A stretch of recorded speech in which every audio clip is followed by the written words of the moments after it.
आदाब, नमस्कार, सत श्री अकाल। कैसे हैं आप सभी लोग? उम्मीद है आप सब अच्छे होंगे, अपना और अपनों का ख्याल भी रख रहे होंगे।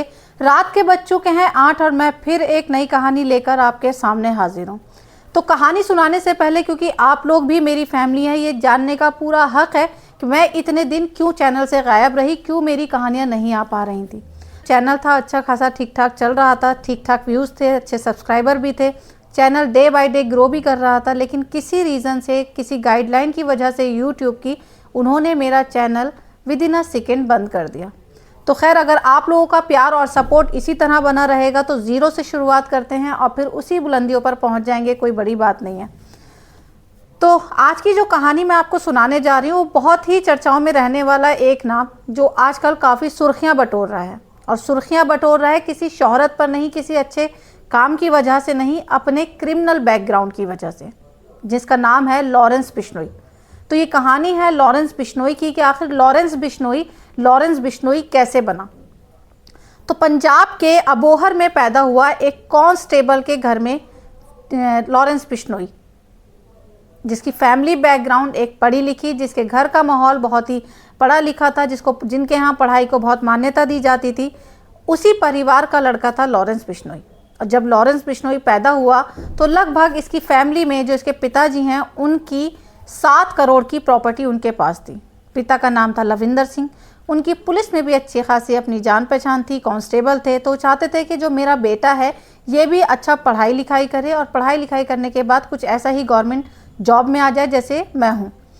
सब कुछ ठीक ठाक चल रहा था, अच्छी खासी स्कूलिंग की पढ़ाई भी चल रही थी लॉरेंस बिश्नोई की। तभी घर के मुताबिक जो उसकी पढ़ाई का माहौल था, घर में शिक्षा को काफ़ी प्रायोरिटी दी जाती थी, तो इसको हायर स्टडीज़ के लिए चंडीगढ़ भेज दिया जाता है।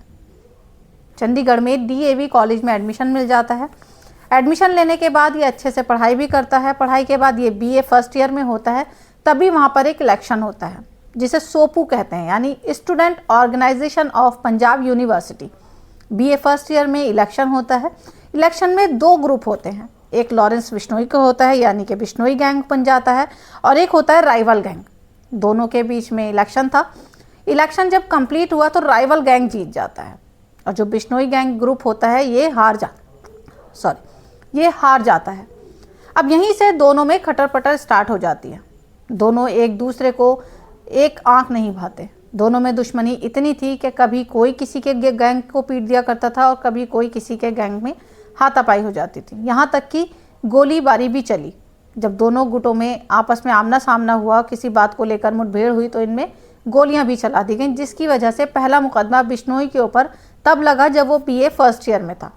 अब इसी तरह से बात बढ़ती चली गई। चलने के बाद में दोनों में दुश्मनी बढ़ गई। तभी एक लड़की की एंट्री होती है जो लॉरेंस बिश्नोई की गर्लफ्रेंड होती है। अब ये लॉरेंस बिश्नोई की जो गर्लफ्रेंड थी ये पंजाब के अबोहर की ही रहने वाली थी। साथ में ही स्कूलिंग में भी की थी, पढ़ाई की थी। उसके बाद ये गर्लफ्रेंड बिश्नोई की ही वजह से डीएवी कॉलेज आ गई थी।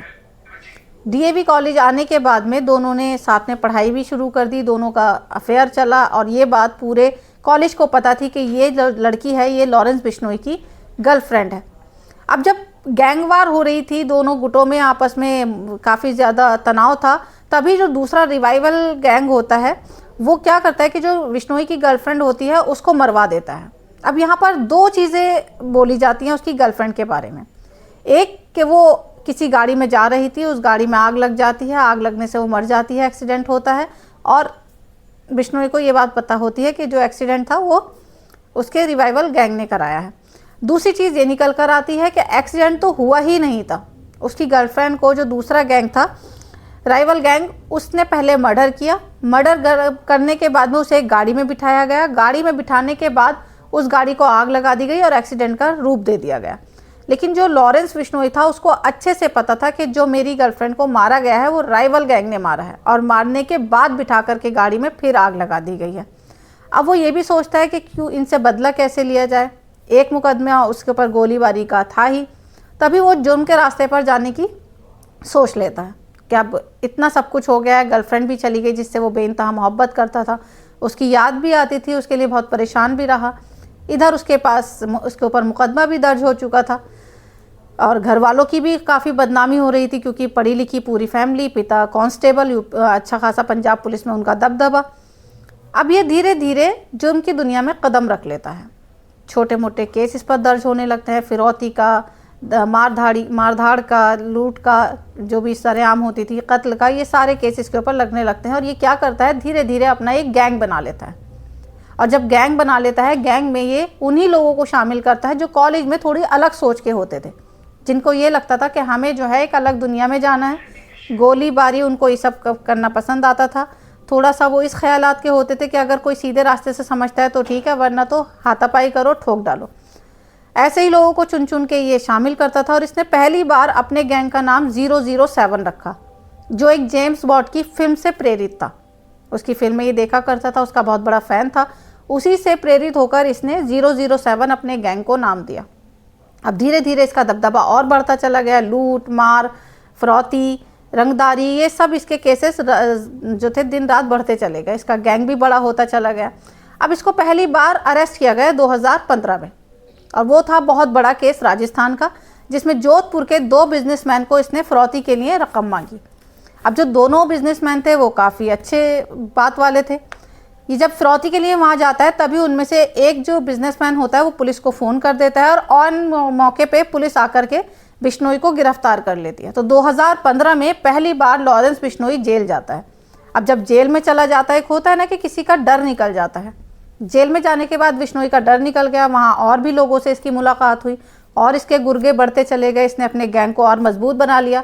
जेल में रहने के बावजूद भी इसने ऐसी अपनी पकड़ बना ली कि जिस दिन ये डेट पर गया, अपनी तारीख पर गया, इसके जो लोग थे इसको भगा कर ले गए। यानी कि पुलिस के चंगुल से इसको छुड़ा करके, इसको फरार करके ये भाग जाता है।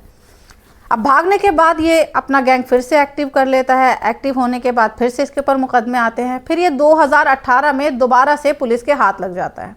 और जब ये पुलिस के हाथ लग जाता है, तब उस टाइम सलमान खान की जो फिल्म थी हम साथ साथ हैं, उसमें हिरन का केस चलता है। अब क्योंकि लॉरेंस बिश्नोई जो है वो बिश्नोई समाज से बिलोंग करता है, और बिश्नोइयों के यहाँ जो हिरन है उसकी बहुत मान्यता है, पूछते हैं उसको, बहुत समझते हैं। तो इसने ये सोचा कि जब सलमान खान का नाम हिरन के केस में आ गया है कि इसने शिकार करते हुए हिरन को मार दिया है, तो क्यों ना मैं सलमान खान को ही मारने की बात करता हूँ, इसकी सुपारी दे देता हूँ।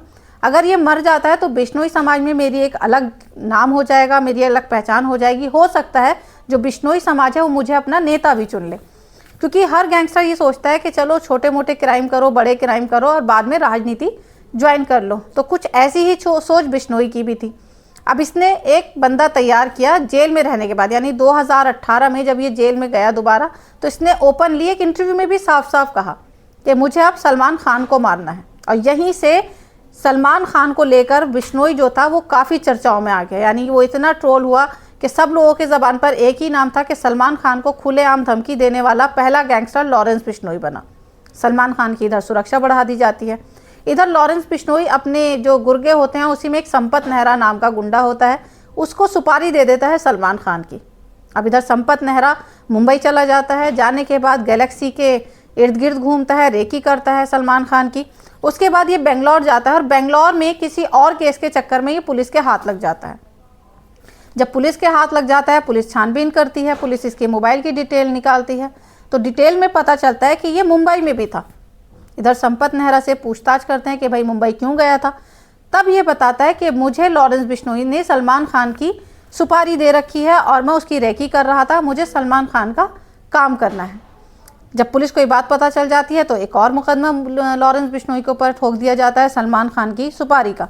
इधर सलमान खान की फिर से सिक्योरिटी बढ़ा दी जाती है और संपत नेहरा के बयान दर्ज हो जाते हैं। इधर संपत नेहरा भी कोर्ट में पेश होता है और उसको जेल हो जाती है। इधर लॉरेंस बिश्नोई तो जेल में था ही था। अब जब ये सारे ही मुद्दे चल रहे होते हैं, तभी 2021 में मूसेवाला एक कांड हो जाता है, और मूसेवाला कांड के चलते एक और नाम चर्चाओं में आता है, सुर्खियों में आता है, और वो नाम होता है गोल्डी बरार का। तो आज के टाइम में लॉरेंस बिश्नोई जो है और गोल्डी बरार जो है, दोनों आपस में काफ़ी अच्छा रिलेशन रखते हैं, और ऐसा नहीं कि इनमें कोई ब्लड रिलेशन है। गोल्डी बरार भी कॉलेज के ही टाइम का एक बंदा है जिसके ऊपर लॉरेंस बिश्नोई बहुत ज़्यादा भरोसा करता है, या यूँ कहें कि वो राइट हैंड है लॉरेंस बिश्नोई का। अब क्योंकि लॉरेंस बिश्नोई के पिछले काफ़ी सालों से जेल में बंद है, अब साबरमती जेल में है अहमदाबाद की, तो वो सोचता है कि मैं अब जो है जेल में बैठकर इतना ओपनली अपना जो है गैंग सक्रिय नहीं कर सकता, इतने काम नहीं ले सकता, तो क्यों ना मैं अपना जिस पे भरोसा करता हूँ उस बंदे को एक्टिव करूँ। अब ये गोल्डी बरार से संपर्क करता है कि मैं तो जेल के अंदर रहकर काम कर रहा हूँ, तुम जेल के बाहर से सब संभालो। तभी प्लानिंग की जाती है सिद्धू मूसेवाला की। अब मूसेवाला का क्या रोल था इनके साथ, बिश्नोई के साथ और गोल्डी बरार के साथ? तो एक तो गोल्डी बरार के भाई का कत्ल हुआ था, दूसरी चीज़ बिश्नोई के गैंग का एक बंदा जो कांग्रेस पार्टी का नेता भी था उसका भी मर्डर हो जाता है। और दोनों के ही मर्डर में, एक में मूसेवाले का नाम आता है जो गोल्डी बरार के भाई का था, मर्डर हुआ था उसमें, और जो मूसेवाले का मैनेजर होता है उसमें लॉरेंस बिश्नोई के एक गैंग का जो कत्ल हुआ है उसका नाम आता है। अब इधर जो मूसेवाला है उसका मैनेजर ऑस्ट्रेलिया भाग जाता है, तो लॉरेंस बिश्नोई को लगता है कि मूसेवाला ने जानबूझकर अपने मैनेजर को ऑस्ट्रेलिया भगा दिया है। इसी शक के चलते मूसेवाला को 30 से 32 गोलियां मार दी जाती हैं। इधर गोल्डी बरार इस काम को अंजाम देता है, उसे भी लगता है कि मेरे भाई का बदला भी हो जाएगा मौत का, और मेरा काम भी, लॉरेंस भाई का काम भी हो जाएगा। यहीं से गोल्डी बरार का नाम भी सामने आ जाता है। अब गोल्डी बरार क्योंकि कनाडा में रहता है और लॉरेंस बिश्नोई इंडिया में साबरमती जेल में है, लेकिन दोनों ही मोस्ट वांटेड हैं। गोल्डी बरार कनाडा में है, फरार है, लेकिन लॉरेंस बिश्नोई अभी भी जेल में है, लेकिन फिर भी अपना जो गैंग है वो बहुत अच्छे से चला रहा है। और अभी रिसेंटली जो केसेस हुए हैं, चाहे वो सलमान खान के घर के बाहर गोलीबारी हुई हो या फिर बाबा सिद्दीकी के कत्ल का मामला हो, इसमें भी लॉरेंस बिश्नोई का ही नाम आया है। तो एक ऐसा लड़का जो कॉलेज में पढ़ने के लिए आता है, एक ऐसा इलेक्शन जिसमें वो हार जाता है और उसको एक गैंगस्टर बना देता है। तो कई जगह ऐसी हैं जहां पर कॉलेज के नाम पर बच्चे या लोग जो हैं वो गलत संगत में पड़ जाते हैं। तो ये थी आज की लॉरेंस बिश्नोई की पूरी कहानी और गोल्डी बरार की कि क्या दोनों में रिलेशन है और दोनों किस तरह से अपना गैंग चलाते हैं। तो आज की कहानी में सिर्फ इतना ही। अगर आपको कहानी अच्छी लगी हो तो चैनल को सब्सक्राइब करें, लाइक करें, कमेंट करें और शेयर करना बिल्कुल भी ना भूलें। कल फिर आपसे एक नई कहानी के साथ मुलाकात होगी, तब तक के लिए गुड नाइट।